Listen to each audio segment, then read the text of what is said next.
Hi friends, welcome back to Harshitha food blogs. ఈరోజు వీడియోలో కోడిగుడ్డు పచ్చి రొయ్యల కూర చాలా సింపుల్ అండ్ టేస్టీగా ఎలా ప్రిపేర్ చేసుకోవాలో చూపించబోతున్నాను. ముందుగా 1 కేజీ రొయ్యలు పొట్టు వచ్చి పసుపు ఉప్పు వేసి బాగా వాష్ చేసుకుని పక్కన పెట్టుకోవాలి. గుడ్లు ఉడికించుకొని ఇలా ఒలుచుకొని ఘాట్లు పెట్టుకొని పక్కన పెట్టుకోవాలి. ఇప్పుడు 1 టమాటా, 3 పచ్చిమిరపకాయలు, కొంచెం కరివేపాకు, 2 ఉల్లిపాయలు, కొంచెం కొత్తిమీర కట్ చేసుకుని పక్కన పెట్టుకోవాలి. ఇప్పుడు కొంచెం చింతపండు తీసుకొని నానబెట్టుకొని పక్కన పెట్టుకోవాలి.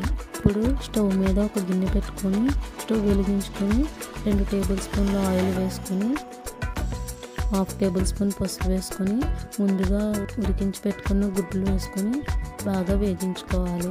గుడ్లు ఇలా వేగిన తర్వాత ఒక ప్లేట్లోకి తీసుకొని ఇలా గుడ్లన్నీ తీసుకొని పక్కన పెట్టుకున్న తర్వాత మనం ముందుగా వాష్ చేసి పెట్టుకున్న రొయ్యలు వేసుకొని బాగా వేగించుకోవాలి. రొయ్యలు ఎర్రగా వేగిన తర్వాత ఒక ప్లేట్లోకి తీసుకొని పక్కన పెట్టుకోవాలి.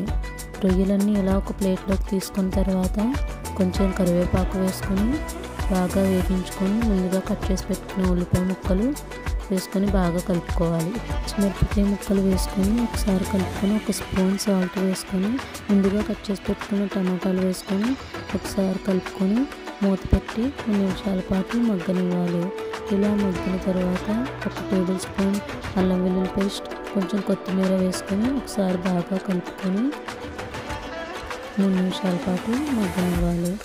ఇలా మగ్గిన తర్వాత మనం ముందుగా వేగించి పెట్టుకున్న పచ్చి రొయ్యలు, వేగించి పెట్టుకున్న కోడిగుడ్లు వేసుకొని 1/2 table spoon masala, 1 table spoon కారం వేసుకొని బాగా కలుపుకొని 2 కప్పుల వాటర్ వేసుకొని బాగా కలుపుకొని మూత పెట్టి లో ఫ్లేమ్లో 10 నిమిషాల పాటు నీళ్ళు ఎగిరే వరకు మగ్గనివ్వాలి.